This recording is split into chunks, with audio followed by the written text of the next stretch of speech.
Hello ફૂડી friends, Krishna કા kitchen ખજાનામાં તમારું સ્વાગત છે. આજે આપણે બનાવીશું ડોનટ. નાના મોટા દરેકને ભાવે એવી રેસીપી છે. તો ચલો ફટાફટ એની રેસીપી જોઈ લઈએ. જો તમને મારા વિડીયોઝ પસંદ આવતા હોય તો લાઈક કરો, શેર કરો અને સબસ્ક્રાઈબ કરો. તો સૌથી પહેલાં આપણે ડોનટ માટે 1 કપ દૂધ લીધું છે. દૂધ એકદમ ઠંડુ નહીં અને એકદમ ગરમ પણ નહીં, લ્યુકવોર્મ. આપણે આંગળી નાખીએ તો આપણે સહન કરી શકીએ એ રીતનું ગરમ આપણે દૂધ લીધેલું છે. હવે આપણે દૂધની અંદર 1/4 કપ જેટલી ખાંડ નાખીશું. હવે આપણે અંદર 1 tablespoon instant dry yeast add કરીશું. હવે આપણે આને મિક્સ કરી લઈએ. માર્કેટની અંદર એક્ટિવ ડ્રાય ઈસ્ટ પણ આવે છે, એને આપણે 10 મિનિટ સુધીને રેસ્ટ આપી અને પછી એક્ટિવ કરવાની હોય છે. આ ઇન્સ્ટન્ટ ડ્રાય ઈસ્ટ છે એ તરત જ આપણે લોટ બાંધીને એને પ્રોસેસ કરી શકીએ છીએ. ખાંડ હવે ઓગળી ગઈ છે. હવે આ મિશ્રણની અંદર હું 500 ગ્રામ મેંદો ચાળીને લઉં છું. ચાળવો ખૂબ જ જરૂરી છે, કારણ કે ચાળવાથી મેંદો એકદમ લાઇટ થઈ જશે એરેશનને લીધે. અત્યારે આપણે અહીંયા મેંદો લીધો છે. તમે ઘઉંના લોટથી પણ ડોનટ્સ બનાવી શકો છો, પણ મેંદાથી તમે માર્કેટ જેવું રિઝલ્ટ ઘરે પણ લાવી શકો છો. હવે અંદર 1/2 ટીસ્પૂન મીઠું નાખીશું. મીઠું નાખવાથી કોઈ પણ ડેઝર્ટમાં એકદમ સરસ ફ્લેવર એન્હાન્સ થઈ જાય છે. હવે આપણે અંદર 2.5 ટેબલ સ્પૂન જેટલું દહીં એડ કરીશું. દહીં મોળું છે. દહીં એડ કરવાથી ડોનટ એકદમ ફ્લફી અને એકદમ સોફ્ટ સ્પોન્જી બનીને રેડી થશે. હવે આપણે બધું મિક્સ કરી લઈશું. ડોનટનો લોટ હવે બંધાઈ ગયો છે. આવી જ રીતનો થોડોક ચીકણો જ રહેશે. હવે આપણે એને પ્લેટફોર્મ પર લઈ લઈએ. પ્લેટફોર્મ ઉપર થોડુંક ઓઇલ લઈ લઈશું. હવે આપણે લોટને સ્ટ્રેચ કરતા જઈશું, ફોલ્ડ કરતા જઈશું, સ્ટ્રેચ કરતા જઈશું, ફોલ્ડ કરતા જઈશું. એ રીતના આપણે 10થી 15 મિનિટ સુધીને લોટને પ્રોપર મસળવાનો છે. આ ખૂબ જ ઇમ્પોર્ટન્ટ સ્ટેપ છે. લોટ મસળાતા આપણને 5 મિનિટ થઈ ગઈ છે. હવે આપણે અંદર એડ કરીશું 1/4 કપ બટર. બટર એડ કરવાથી ખૂબ જ સરસ એક બટરી ફ્લેવર આવે છે ડોનટ્સમાં.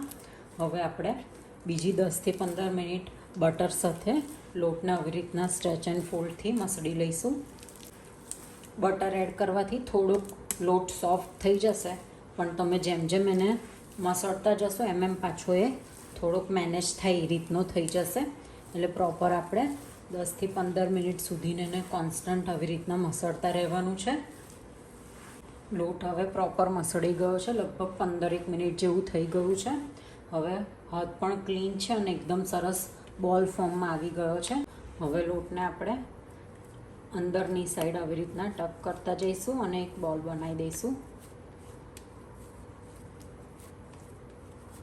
હવે ગ્રીસ કરેલા બોલની અંદર આપણે લોટને રાખી દઈશું. હવે આપણે એની ઉપર એક ભીનો કકડો ઢાંકી દઈશું અને હવે 10 મિનિટ માટે એને રેસ્ટ આપીશું. 10 મિનિટ થઈ ગઈ છે. હવે લોટને આપણે બહાર લઈ લઈશું. હવે લોટને આપણે ઇક્વલ પાર્ટની અંદર કટ કરી લઈશું, જેથી એક સરખા ડોનટનો શેપ આવે.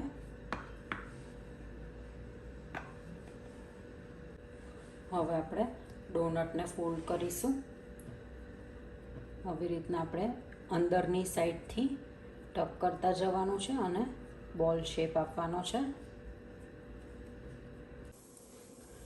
ઇક્વલ પોર્શન આપણે કરી દીધા છે અને આવી રીતના એને ગોળો ગોળો વાળી અને પછી બેકિંગ ટ્રેની અંદર મેં પેપર મૂક્યું અને પછી આવી રીતના બોલ એને મૂકી દઈશું. આપણે થોડીક થોડીક જગ્યા અંતર રાખી અને પછી આપણે મૂકવાનું છે, કારણ કે હજુ 1 કલાક માટે એને પ્રૂવિંગ માટે મૂકવાનું છે, એથી થોડુંક દૂર મૂકવું.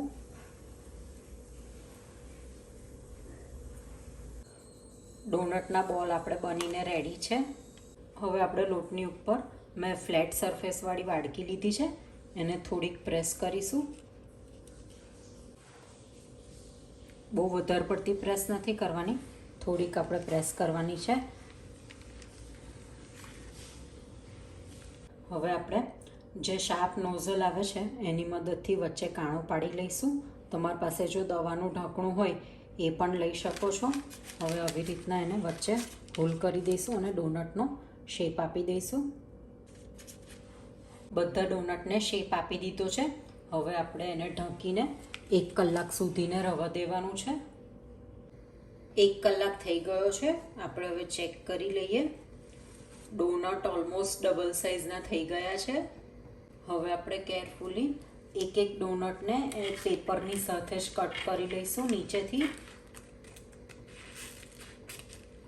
ડોનટને હવે આપણે ઇન્ડિવિજ્યુઅલ પેપરની ઉપર કટ કરી લીધા છે. હવે ડોનટને તેલવાળા ઝારાની ઉપર આપણે ઊંધો લગાવી દઈશું અને હવે ધીમેથી આપણે એને ફ્રાય કરીશું. ડોનટને આપણે લો ટુ મીડિયમ ફ્લેમની ઉપર જ ફ્રાય કરવાનું છે. ડાર્ક ગોલ્ડન આવી ગયો છે કલર. હવે આપણે એને બહાર કાઢી લઈશું.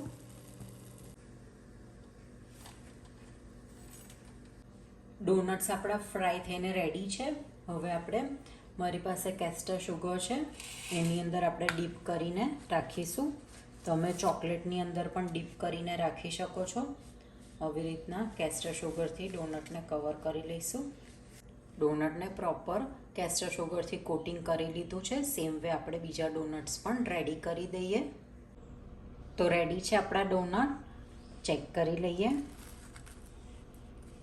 એકદમ લાઇટ વેટના, ખૂબ જ સ્પોન્જી એવા. વાવ, ખૂબ જ સોફ્ટ થયા છે.